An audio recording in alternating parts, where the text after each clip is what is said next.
Estoy teniendo un súper tiempo aquí, estoy muy contento y creo que el Señor nos va a hablar esta noche. Y esta mañana hemos hablado, ¿verdad?, de por qué el mundo sigue esperando, por qué después de 2000 años seguimos con tanta necesidad. Y hablamos de la necesidad de tener pasión por Dios antes de tener pasión por su misión. Y esta noche quiero que veamos la urgencia de la misión. El Evangelio es buena noticia para todos. Sin embargo, si puedes ir a la siguiente diapositiva, vamos a ver algunos números.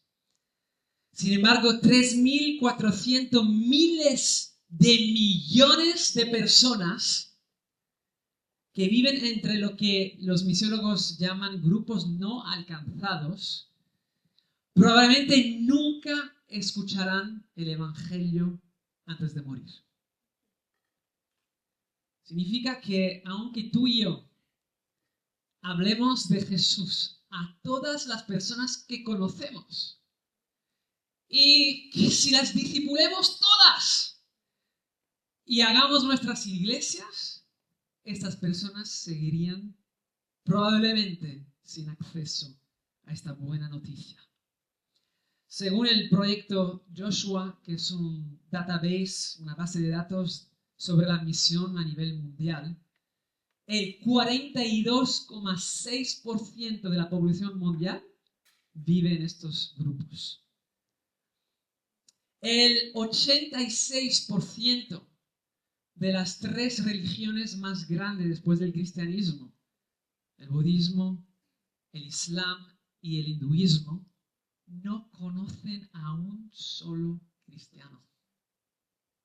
Imagínate, tú y yo estamos aquí muy probablemente porque hemos conocido a un cristiano primero. No sé si hay alguien aquí que, como el apóstol Pablo, recibió una visión de Jesús. Yo no.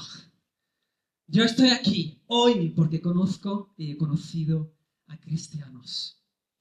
No solo eso, y aquí no lo he puesto, pero el 25% de la población mundial, y somos más de 8.000 millones de personas hoy en día, pertenece a un grupo donde la posibilidad de escuchar sobre Jesús y tener acceso a la Biblia y a iglesia y otros creyentes es probablemente 0. ¿Ok?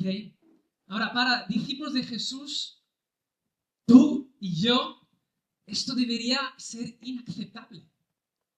Debería rompernos el corazón. Porque no se trata de números o estadísticas, sino personas creadas en la imagen de Dios, con dolor, con sueños, con familia, con quebrantamientos de corazón, con latidos, con historias, con rostros y nombres, perdidos espiritualmente en el pecado, condenados a muerte eterna, pero profundamente amados. Y son aquellos por los que el Hijo del Hombre vino, murió y resucitó. Esta noche te quiero hablar de esa tarea inacabada que tenemos de la Gran Comisión. La urgencia es muy clara. Hoy más que nunca, esos grupos sin acceso al Evangelio crecen en población. Se reproducen más rápido de que nosotros podamos evangelizarlos.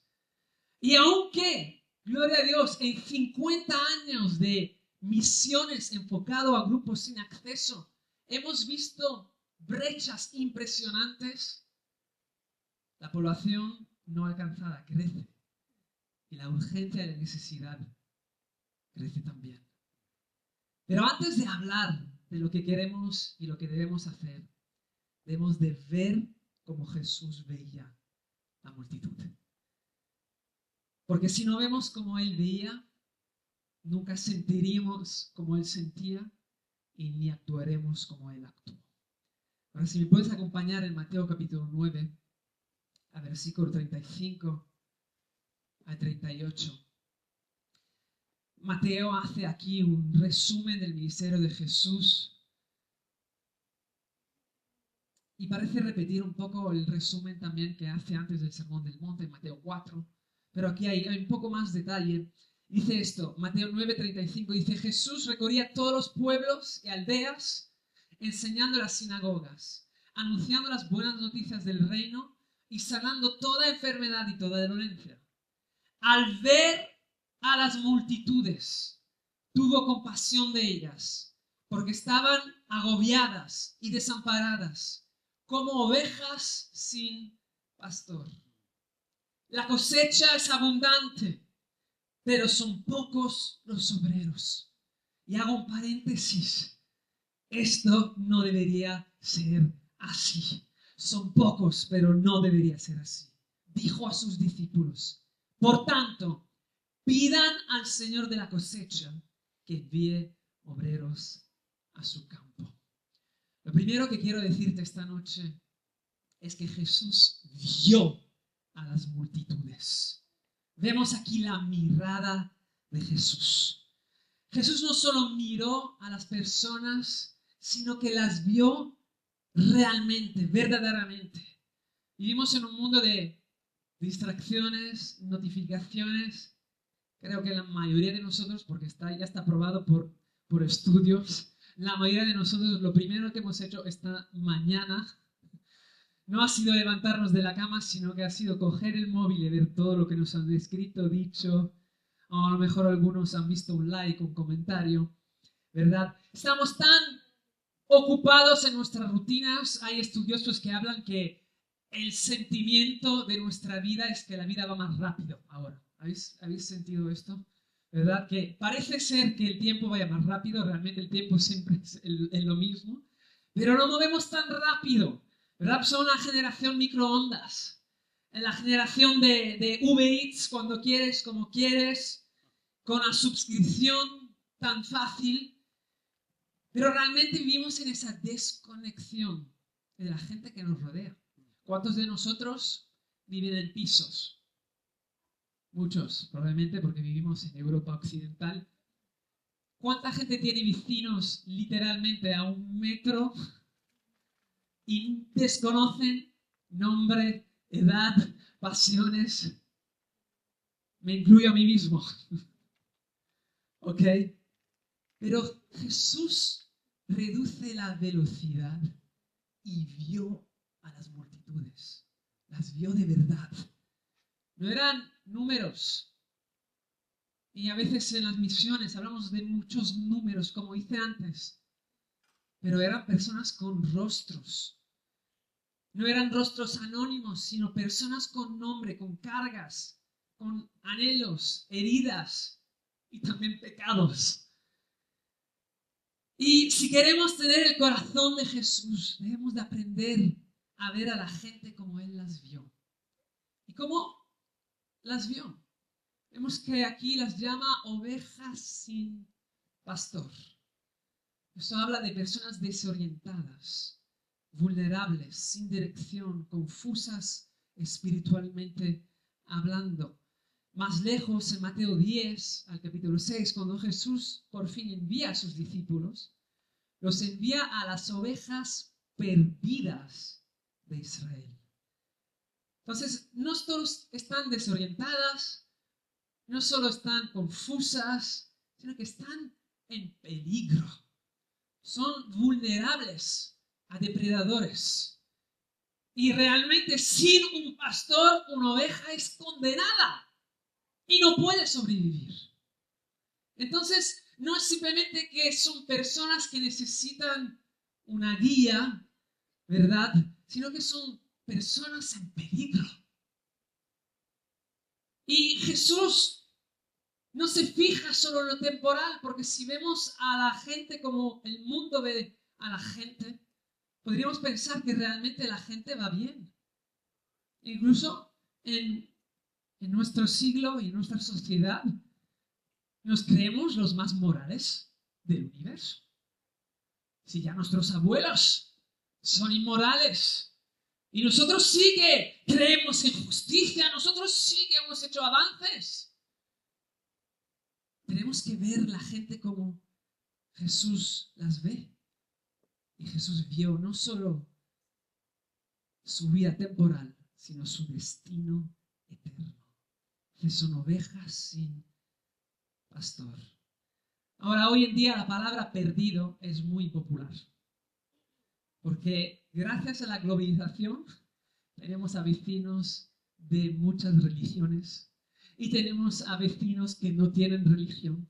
Y vemos que realmente a veces son incluso más amables que nosotros, ¿verdad? Que llevan una mejor vida que la nuestra, ¿verdad? Vemos cómo son buenas personas. Y no solo esto, vivimos en una cultura donde todo es tolerado. Todo, excepto la verdad absoluta. Esto no es tolerado. Y cuanto más se enfatiza la tolerancia, menos urgencia hay en la misión. Porque si nadie está equivocado, si nadie está perdido, nadie tiene que ser salvado. Y entonces, una de las cosas que hace el enemigo para frenar la urgencia de la misión es distraernos, a veces incluso con reconocer la imagen de Dios en otras personas, pero no reconocer que sin Jesús hay un destino eterno que no nos lleva al buen sitio, como dicen algunos. Y Jesús no tiene dudas. La Biblia dice en Lucas 19:10, dice esto. Dice, porque el Hijo del Hombre vino a buscar y a salvar lo que se había perdido.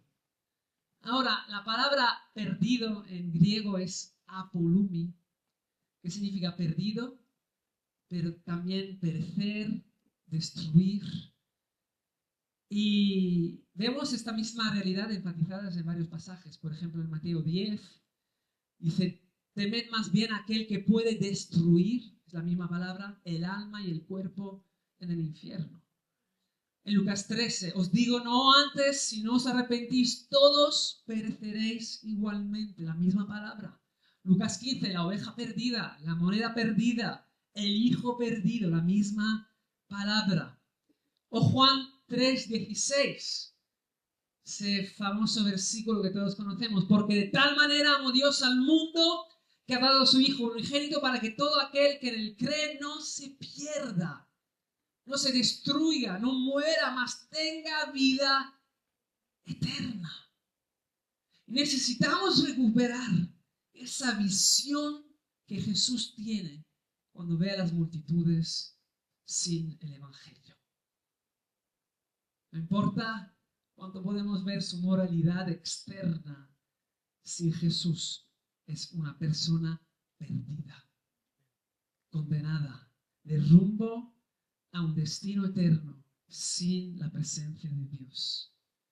Ahora, la respuesta de Cristo a esa condenación y a esa condición perdida creo que es algo que también nosotros tenemos que recuperar.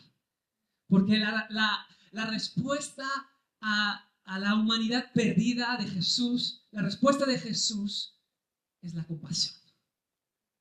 Muchos de nosotros quizás hemos crecido en ambientes religiosos, incluso antes de conocer a Cristo en el mundo evangélico, mi familia, por ejemplo, donde veíamos los otros y nos separábamos de los otros. Y en vez de tener compasión, teníamos juicio. Teníamos, ¿verdad?, el dedo señalando. Pero aquí Jesús vio las multitudes perdidas y sintió algo por ellos. Dice que tuvo compasión de ellas porque estaban agobiadas y desamparadas como ovejas sin pastor. Ahora, el verbo griego aquí de la compasión literalmente significa sentir en las entrañas o en las vísceras. En otras palabras, Jesús duele cuando ve a la gente, siente por ellos, ¿verdad? Eso alcanza en el profundo de su ser. Es la palabra, ¿verdad? Compasión, del latín, sufrir con las personas. Y creo que necesitamos recuperar esa visión, pero también esa compasión. Que cuando vemos a nuestros vecinos sin Cristo, cuando escuchamos hablar de gente sin el acceso al Evangelio, esto tiene que dolernos. Esto tiene que producir un sufrimiento en nosotros. Ahora, hay una historia en Marcos capítulo 1, donde Marcos describe un momento cuando un leproso se acerca a Jesús. Y sabéis que la palabra lepra en ese tiempo habría tenido un significado más amplio de lo que tiene ahora. Pero en el peor de los casos, la lepra es una enfermedad de piel que puede conducir a una desfiguración horrible de las personas. En la época de Jesús era completamente incurable. Además, debido a la ley ceremonial judía, tenían que estar apartadas de la sociedad, se le consideraba impuros, ¿verdad? Y cuando este hombre se acerca a Jesús, cae delante de Jesús arrodillado y comienza a rogarle, comienza a suplicarle. Y le dice, si quieres, puedes limpiarme. Curioso, ¿verdad? Si quieres, tú puedes.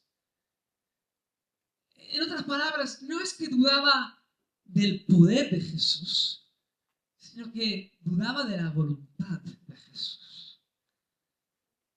Su pregunta era si Jesús realmente estaba dispuesto a ayudarlo, si Jesús quería sanarlo. Y creo que la reacción de Jesús lo dice todo. La Biblia nos dice que Jesús, conmovido con compasión, extendió la mano, lo tocó y dijo, lo quiero. Se limpió. Y sabéis, yo creo que necesitamos recuperar esa visión de Jesús, que se acerca a aquellos considerados impuros. O más lejos, se acerca al pecador. Y su corazón es para tocarlos y limpiarlos. Ahora es interesante porque Jesús sana de muchas maneras. Aquí podría haber sanado al leproso con una sola palabra. Se limpió o reprendiendo. Pero aquí Jesús hace lo impensable. Toca a la persona impura. Pero la buena noticia, ¿verdad?, es que cuando Jesús toca a un impuro, el impuro es limpiado y se convierte en puro. Y creo que vamos a ver a muchas personas alrededor nuestro que necesitan a una iglesia que representa la compasión de Dios. ¿Os acordáis que en el Evangelio de Lucas los discípulos están yendo con Jesús en camino a Jerusalén y Jesús está enviando mensajeros antes de venir a varias aldeas y un poco para preparar el camino antes de su llegada? Y en una aldea samaritana la gente no tenía buena respuesta a los discípulos. Entonces Santiago y Juan ven esto y le preguntan a Jesús, Señor, ¿quieres que le digamos al fuego que baje del cielo y los consume? Wow, eso es heavy. Y la respuesta de Jesús dice, no sabéis de qué espíritu sois. La forma en que entendemos a Dios y vemos a Dios es la manera en la cual vamos a representarlo al mundo. Y Jesús tiene una mirada, sí, objetiva. La gente se está yendo a una muerte eterna, perdida, sí, pero es una mirada compasiva. Y siente algo en él. Y necesita hacer algo al respecto. No sé si alguno de vosotros conocéis a T.L. Osborne. ¿Habéis escuchado hablar de T.L. Osborne? Bueno, es uno de los evangelistas quizás más conocidos del siglo XX.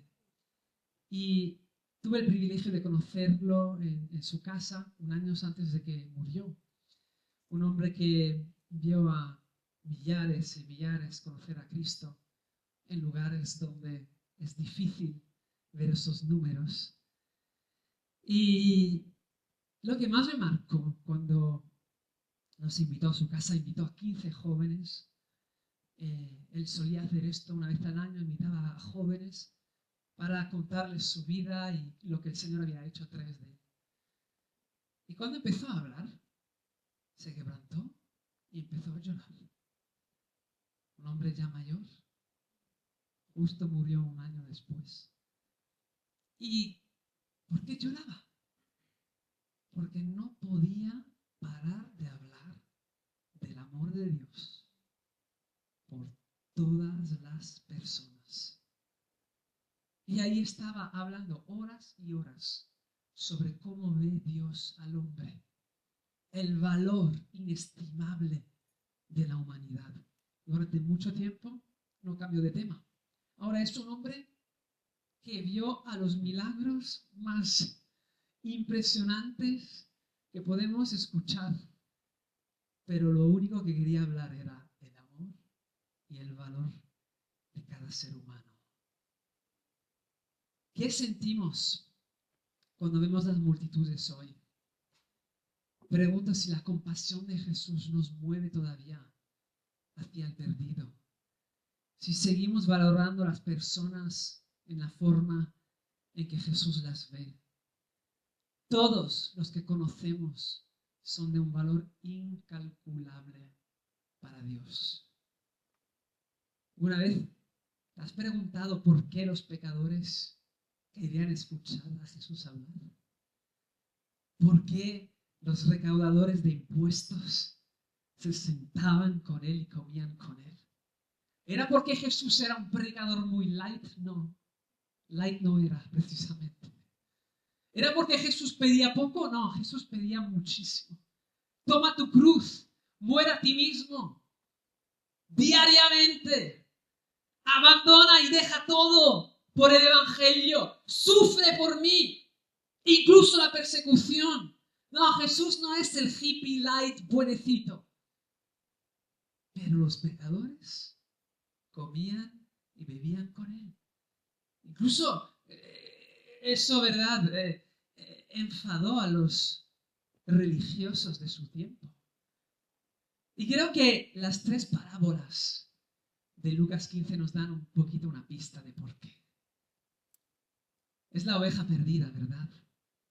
Ese pastor que deja a las 99 y hace la locura de dejarlas sin pastor y va a por la única perdida. Esa mujer que tiene 10 monedas preciosas y que hace todo para encontrar una. O ese padre que pierde a su hijo y espera para que vuelva a casa. ¿Por qué? Porque la oveja había sido perdida, pero no había perdido su valor. La moneda había sido perdida, pero no había perdido su valor. El hijo perdido, pero no había perdido su valor. Y escuchadme bien, la humanidad en la caída lo perdió absolutamente todo, pero una cosa nunca perdió: su valor a los ojos de Dios. Pero es más que simplemente sentir.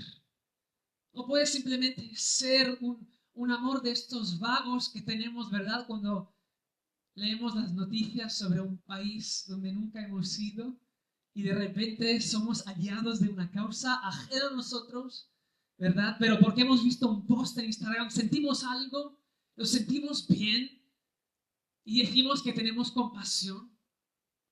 No, tiene que ser más. Eso es lo que vemos en el versículo siguiente.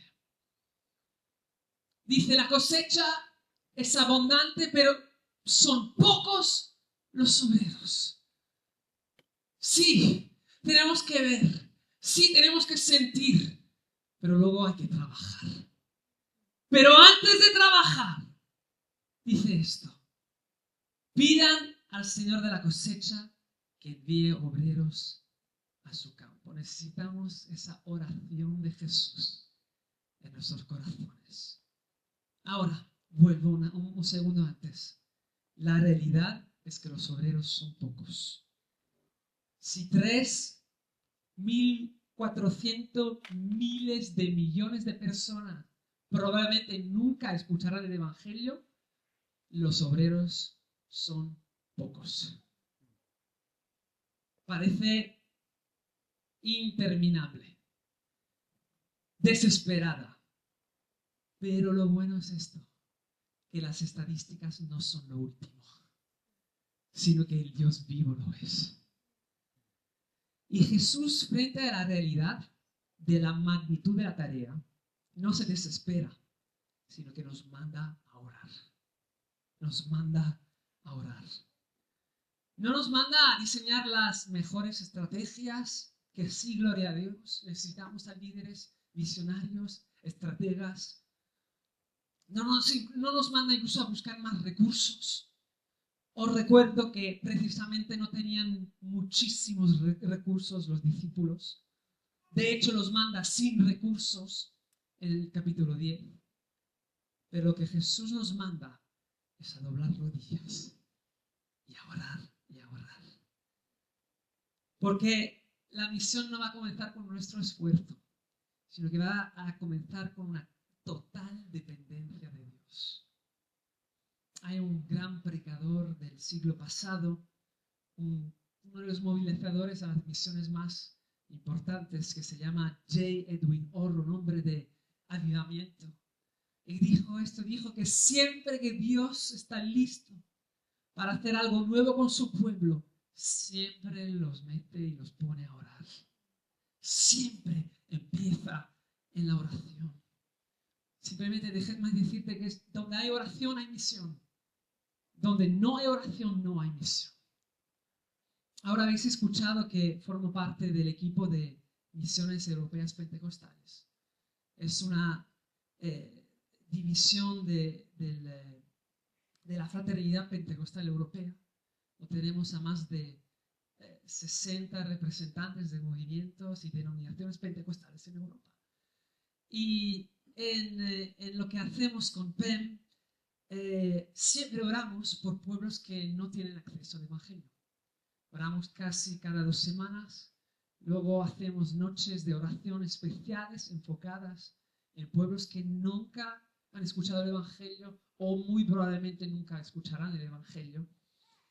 Y una de esas mañanas, cuando estaba presentando uno de estos grupos en un país en África, y estaba nombrando las estadísticas, y decía, es que no tienen Biblia, y no hay casi nadie allí creyente. Y digo, vamos a orar. Y de repente, uno de los líderes me para, me dice, Timo, hemos estado orando por ellos años. Y el año pasado hay una iglesia ahí que se ha plantado y 25 de ellos se han bautizado. Sé que parece poco, pero es mucho. Porque donde no había ningún movimiento para Cristo, ahora hay 25 bautizados. Todo empieza en la oración. Uno de mis amigos en PEM es un hombre que empezó a orar por un país donde realmente no puedes ir, porque si vas y predicas el Evangelio te matan. Y empezó a orar y a orar y a orar hasta que Dios abrió puertas. Se fue a la India para ir a otro país ahí más cerca, muy cerrado. Dios abrió tantas puertas que llegó tarde a su boda porque estaba volviendo del campo misionero. Me dice que se estaba afeitando para la boda en el camión, volviendo de vuelta.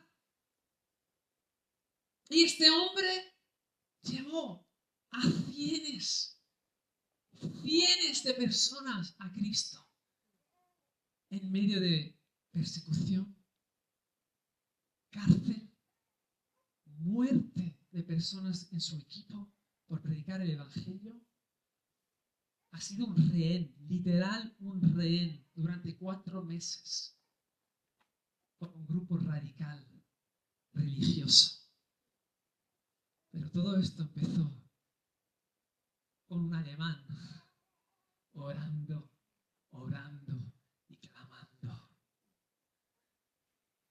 ¿Sabéis? Aquí lo que me encanta de Jesús es que no nos llama a orar por más líderes.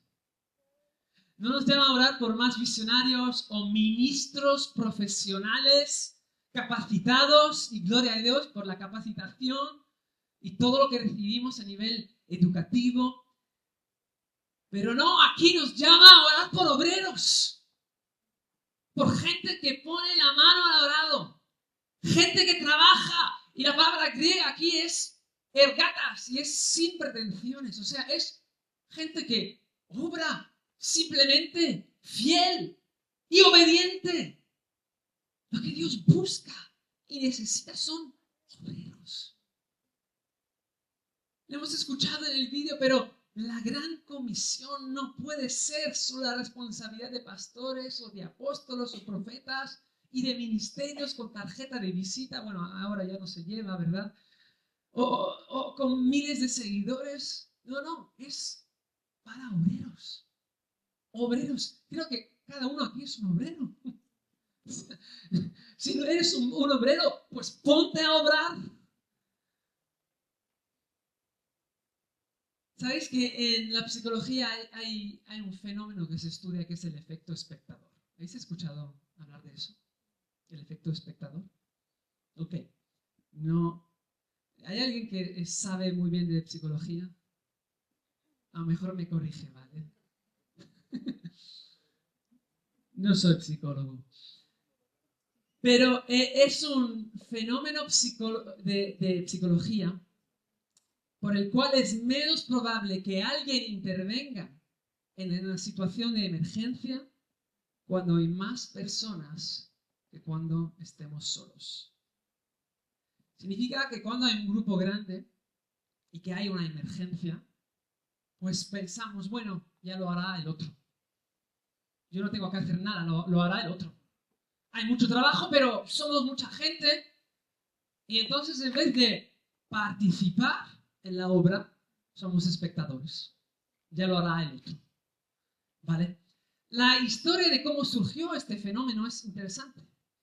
Surgió a raíz de un homicidio en la calle donde nada más y nada menos que 38 vecinos vieron el homicidio en directo y nadie hizo absolutamente nada. Y estudiando esto, los psicólogos dijeron que habían sido víctimas del efecto espectador. Y nosotros tenemos una urgencia en la que hay que intervenir. Y ya no podemos decir, ya lo hará el otro. Ahora, si lo haces, Dios llamará a otro. Pero no podemos ser espectadores. Tenemos que realizar que somos colaboradores con Cristo. Dios está obrando, Dios está haciendo, y la misión de Dios, gloria a Dios, es imparable. Jesús lo profetiza. Dice, seréis testigos hasta lo último de la tierra. Es profetizado, es real. Delante del trono de Dios veremos a toda tribu, toda lengua representada. Pero Dios busca a colaboradores, a obreros con Él. Gente que dice, sea lo que tú hagas en mi generación, hazlo conmigo. No me quiero quedar fuera. Quiero participar.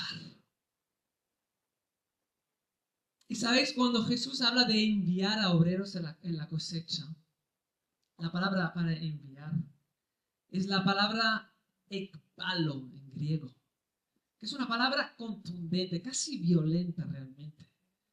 Es la misma palabra que se usa para expulsar a demonios. Piensa en eso.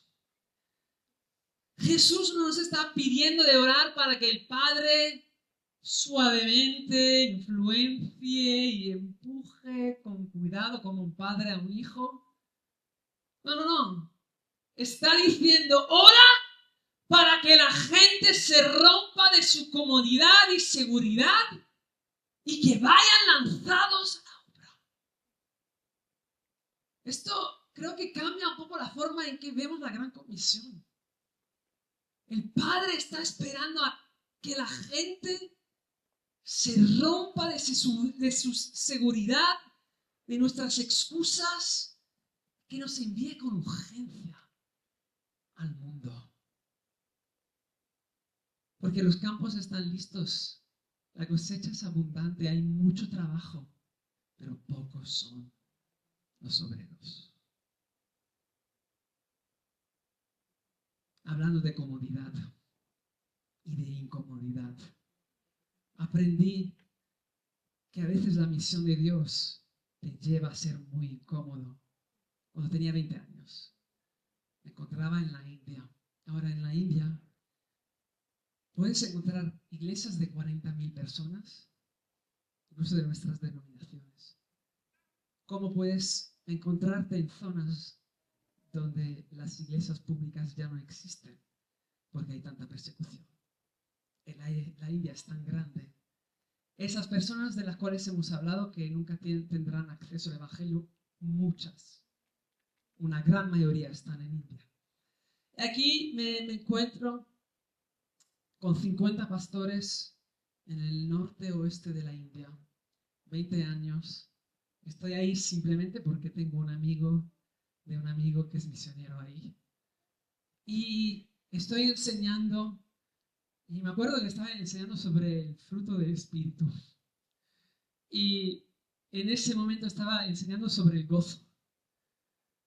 Y ahora es muy irónico, porque después de enseñar sobre el gozo, viene uno de los pastores con mucho gozo, sonrisa, 44 dientes, no sé cuántos dientes tenemos, pero bueno, enorme sonrisa. Levanta la camisa y veo una gran cicatriz aquí en su barriga. Y me dice, Timo, he tenido el privilegio de sufrir para Cristo. Y yo, del occidente, nacido y crecido en iglesias pentecostales, cantando, viene ya mi amado, Cristo viene ya. No entendía lo que estaba pasando. Y de repente otro. Ve que están contando, entonces el otro también. Y uno, y otro, y uno detrás de otro, contándome historias de cómo habían tenido el privilegio y el gozo de sufrir para Cristo.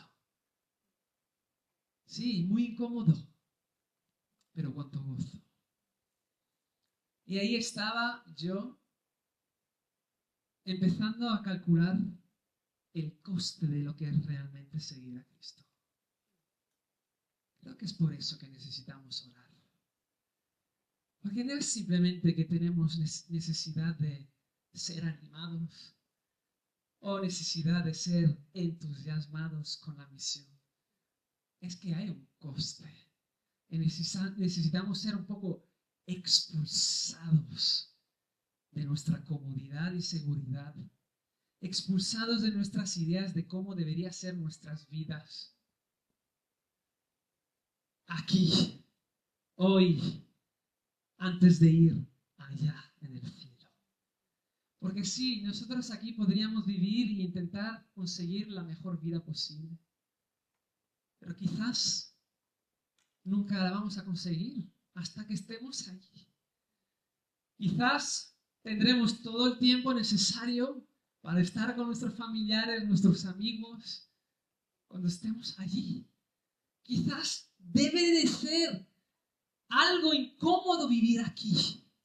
Quizás debe ser una vida que sí te lleva a la cruz, sí que te lleva a sufrir, sí que te lleva a estar inseguro, sí que te lleva a cicatrices. A lo mejor no son físicas, pero sí que son de corazón, cicatrices de rechazo. Cicatrices es estar en la oscuridad donde nadie te ve y no puedes tener una cuenta de Instagram porque estás obrando en un país donde si saben que eres creyente, ya no puedes estar.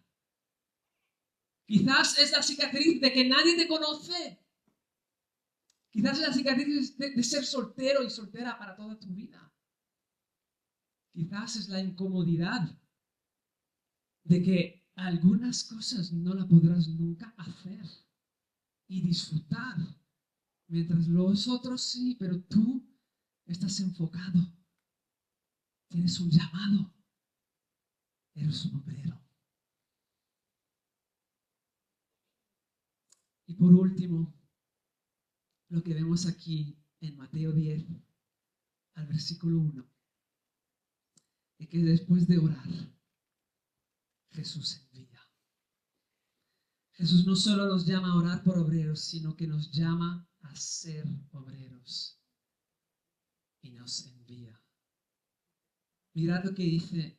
Dice, entonces llamando a sus 12 discípulos, les dio autoridad sobre los espíritus inmundos para que los echasen fuera y para sanar toda enfermedad y toda dolencia. Al versículo 7. Id yendo, predicad diciendo, el reino de los cielos se ha acercado. Sanad enfermos, limpiad leprosos, resucitad muertos, echad fuera demonios. De gracia recibisteis, dad de gracia. ¿Cuántos de nosotros nos gozamos de nuestra salvación y decimos, Señor, me has perdonado, me has limpiado? Pero ¿cuántos de nosotros podríamos decir, estoy obrando, estoy haciendo, estoy dando, estoy compartiendo lo que primero he recibido? ¿Cuántos de nosotros vivimos conscientes que tenemos autoridad? ¿Sabes lo que significa autoridad? Es que tú tienes autorización para representar al Rey de Reyes y traer el reino de Dios. Porque el plan final de lo que Dios quiere hacer contigo y conmigo no es simplemente enviarnos al cielo un día y estar ahí en nuestra casita, sino que es el reino de Dios en esta tierra. Es Jesús reinando desde Sion hasta lo último de la tierra. Es el reino de Dios en su plenitud aquí. Pero empieza ahora. Ahora mismo ya el reino está avanzando. Y nos envía con autoridad para predicar el evangelio. ¿Sabes lo poderoso que es predicar el evangelio? El evangelio produce el poder más mayor del universo. Que un pecador condenado a muerte eterna escuche el evangelio y de repente se produzca la fe y ocurre el milagro más grande del universo. Era ciego y ahora veo, perdido y ahora hallado en Cristo, condenado a muerte y ahora con vida eterna. ¿Sabes lo poderoso que es lo que puedes hacer con tu boca cuando predicas el evangelio? ¿Sabes lo poderoso que es cuando tomas a Jesús a su palabra y dices, sí, voy a poner mis manos sobre enfermos y voy a reprender enfermedades y ver la sanidad de Jesús obrar?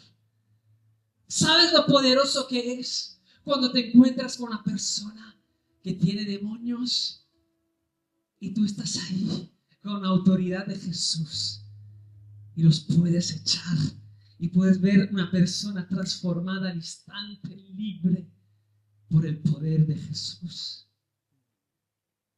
Oh, la cosecha es enorme, la tarea es inacabada.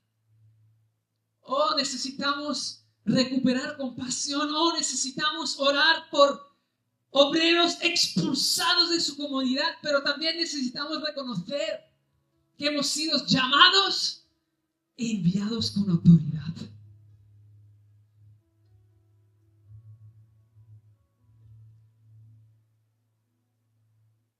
Si te puedes poner de pie esta noche.